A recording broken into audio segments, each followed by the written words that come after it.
السلام عليكم. في الفيديو ده هنكمل كلامنا عن ال IoT، وهنبدأ نتكلم عن ال IoT Architecture. زي ما قلنا في الفيديوهات اللي فاتت إن ال IoT هو مش تكنولوجيا معينة، هو سمارت سوليوشن لمشكلة عندنا.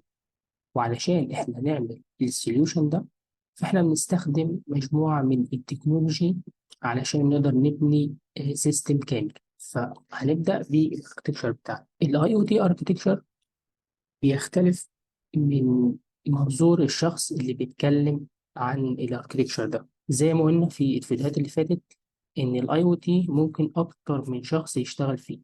يعني ممكن الموبايل ديفلوبر يشتغل فيه، وممكن الامبيدد سيستم يشتغل فيه، وممكن الويب يشتغل فيه برضه، والكوميونيكيشن انجينير برضه يشتغل فيه. وبكده كل شخص من دول بيكون عنده تصور للاي او تي اركتكشر.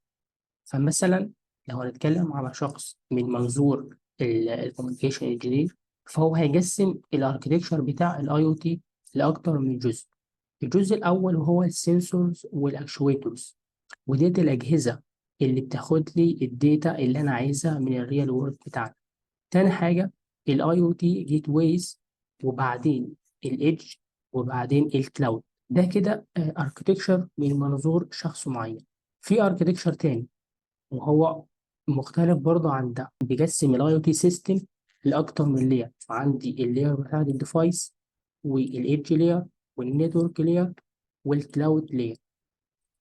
في حد تاني برضه بيقسم الاي او تي اركتكشر لجزئين، جزء الكلاود وجزء الديفايس. بس بيكون على عكس الاركتكشر اللي فاتت فيها اكتر من لير او اكتر من جزء. لا، هو في حد تاني بقى بيبص للاي او تي سيستم من منظور ان هو الاي او تي سيستم ده ممكن يكون ديفايس متوصل بكلاود. كلهم صح. زي ما قلنا ان ده بيختلف بناء على وجهة نظر اللي الشخص بيتكلم منها. لو جينا نشوف كده ايه بقى العامل المشترك في الحاجات دي كلها، هنلاقي ان احنا علشان نقدر نقول على اي سيستم ان هو اي او تي سيستم لازم يتوفر ثلاث اجزاء. الجزء الأول اللي لازم يكون عندي في حاجة ديفايس، لازم يكون عندي ديفايس أو ده الثينك بتاعي. تاني حاجة يكون عندي سيرفر، ده السيرفر اللي الديفايس ده بيتوصل بيه. تالت حاجة وهي الاي او تي بروتوكول، وده البروتوكول اللي بيستخدمه الديفايس ده علشان يقدر إن هو يكلم السيرفر بتاعنا ويبعت له الداتا اللي هو عايز يبعتها. وهنا مش ينفع يكون أي بروتوكول، لا، هو لازم يكون اي او تي بروتوكول. في الفيديو بقى النهارده هنتكلم على جزء الديفايس. في الفيديوهات القادمة إن شاء الله هنكمل جزء الاي او تي بروتوكول وجزء السيرفر. الديفايس عندنا ممكن يكون جزئين. الجزء الأول ممكن يكون اب ديفايس أو ابلكيشن ديفايس، والجزء الثاني يكون هاردوير. الابلكيشن ديفايس ممكن يكون ديسكتوب او موبايل او ويب ابلكيشن. الموبايل ابلكيشن وده الجزء اللي احنا هنشتغله ان شاء الله في الكورس بتاعنا، وهنشتغله بفلاتر فريم ورك. بعد كده عندنا الهاردوير. الهاردوير ده ممكن يكون سنسور وممكن يكون اكشويتر. طبعا احنا كلامنا هيكون عن الجزء بتاع الهاردوير ده حاليا، يعني في الشرح بتاع جزء الاي او تي. فالوقت احنا هنبدا نتكلم عن جزء الهاردوير. اول حاجه الديفايس. الجزء بتاع الهاردوير منه نوعين، النوع الاول وهو السنسور، والنوع الثاني اللي هو الاكشويت. طب ايه هو بقى السنسور والاكشويت؟ السنسور ده هو ديفايس او لوجيكال ديفايس بيميجر فيزيكال بروبرتي وبيعمل لها كونفيرت الالكتريكال سيجنال. ايه معنى الكلام ده؟ انا عندي ده الريال وورلد بتاعي، ده العالم بتاعي. العالم بتاعي ده فيه فيزيكال بروبرتي. يعني ايه؟ يعني مثلا عندي حراره، انا بقدر من العالم ده اعرف درجه الحراره. فانا عندي التمبريتشر مثلا. عندي صوت، في صوت في العالم بتاعي، في صوت. عندي مثلا غازات، CO2 مثلا. عندي مسافه، ديستانس، ممكن اقدر اقيسها. عندي ضوء. دي كلها فيزيكال بروبرتي. السنسور بقى وظيفته ايه؟ السنسور وظيفته ان هو يعرف لي القيم بتاعه الفيزيكال بروبرتي دي ويحولها لي لإلكتريكال سيجنال، لإشارة كهربية. طب ليه الإلكتريكال سيجنال؟ لأن أنا أصلا ببعتها على انترنت، والانترنت شغال بالالكتريك، سواء كان الديفايس نفسه او الشبكه بتاعتي او حتى الكابلات او كده. فكل الشغل بتاعي شغال بالالكتريكال سيجنال.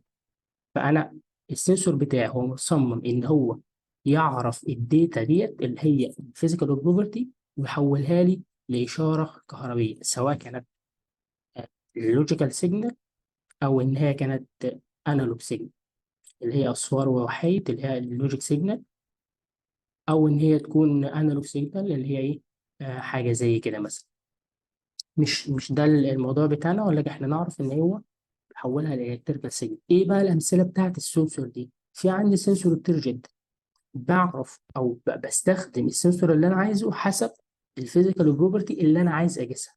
فمثلا لو انا عايز اقيس التمبريتشر، ففي سنسور اللي هو تمبريتشر سنسور، ده اللي هو الجزء اللي هو السنسور ده بعرف ان انا اقيس منه التمبريتشر والهوميديتي بتاعت الحاجه اللي انا عايز اقيسها. لو انا عايز مثلا اقيس المسافه، فعندي التراسونيك سنسور بيقدر يقيس لي المسافه بتاعه شيء معين، هو بعيده ولا قريبه مني. وهكذا هلاقي لكل حاجه عندي سنسور. عندي السموث سنسور مثلا، فعندي مثلا الفليم سنسور، ده بيقيس اللي هو فيه نار او حريق في مكان او كده. في عندي الكلوك موديول، ده بيجنريت لي كلوك زي ساعه كده. فعندي سول ميتشر. في عندي سنسورات لكل حاجه. السنسور ده وظيفته ان هو يقيس لي فيزيكال بروبرتي ويحولها لي لالكتريكال سيجنال، اقدر بقى ان انا ابعتها على الانترنت واعرضها بقى، سواء عندي على موبايل ابلكيشن او ان انا احطها مثلا على موديل اي اي، واخد منها ايه الحاجه اللي تفيدني ان انا عايز اعملها بالموديل بتاعي. يعني ده كده الجزء الاول من الهاردوير. الجزء الثاني بقى وهو الاكشويتر. الاكشويتر لوحده منه انواع كتير، من اللي هو الالكتريكال اكشويتر، النيوماتيك اكشويتر، الهيدروليك اكشويتر. اللي احنا هنشتغل عليه اللي هو الالكتريكال اكشويتر. طبعا ليه الكتريكال؟ لان احنا كل السيستم بتاعنا شغال بالكهرباء، فبالتالي لازم يكون الكتريكال اكشويتر. طب ايه هو بقى الالكتريكال اكشويتر؟ الالكتريكال اكشويتر هو عكس السنسور. السنسور بيقيس لي الفيزيكال بروبرتي وبيحولها لي لالكتريكال سيجنال. الاكشويتر بقى بياخد الالكتريكال سيجنال ويحولها لي لموشن او اكشن في الريال وورلد بتاعي. يعني هو بيبروديوس موشن او اكشن في الريال وورلد بتاعي من ايه؟ من الكتريكال سيجنال داخلالي. طب ايه الامثله بتاعت الاكشويتور؟ في عندي الموتور. الموتور بقى بانواعها، بتاخد الكتريكال سيجنال وبتحولها لي لحركه. فانا لو وصلت الموتور ده ببطاريه او كده، فهو هيفضل يتحرك او يدور. فهو كده خلاص يقدر ان هو يحول لي الكتريكال سيجنال لموشن.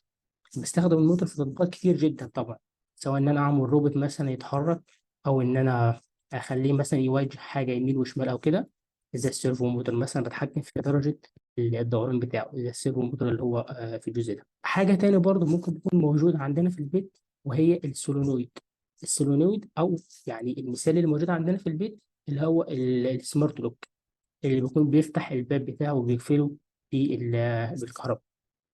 الفكره بتاعته بسيطه، ان انا عندي الحديدة دي أو الجزء اللي هو البارز ده، هو بيكون طويل كده شوية، وفي حواليه بيكون لافف ملف كده. الملف ده لما يمر فيه كهرباء، اللي هو الكتريكال سيجنال اللي جايه لي من الاي تي ديفايس بقى، بيبدأ إن هو يحرك الجزء اللي هو بارز ده. ده حركه لورا أو حركه لقدام حسب طريقة الشغل بتاعه. وبعدين بقى يفتح لي الباب أو يقفله. فالاتنين دول يعتبر من الأمثلة بتاعة الإلكتريكال أكشويتر. بكده إحنا عرفنا إيه الفرق بين السنسور وبين الأكشويتر. السنسور هو بياخد الفيزيكال بروبرتي ويحولها للترجل سيجنال، بقدر ان انا ابعتها للكلاود بتاعتي او الانترنت. الاكشويتر بقى هو بياخد الالكتريكال سيجنال وبحولها لاكشن او موشن في الريال وورد اللي انا موجود فيه. ده كده كان الجزء الاول من الاي او تي سيستم، اللي هو بتاع الجزء بتاع الديفايس اللي هو الهاردوير السنسور والاكشويتر. ان شاء الله في الفيديو القادم هنبدا نتكلم عن الاي او تي. والسلام عليكم.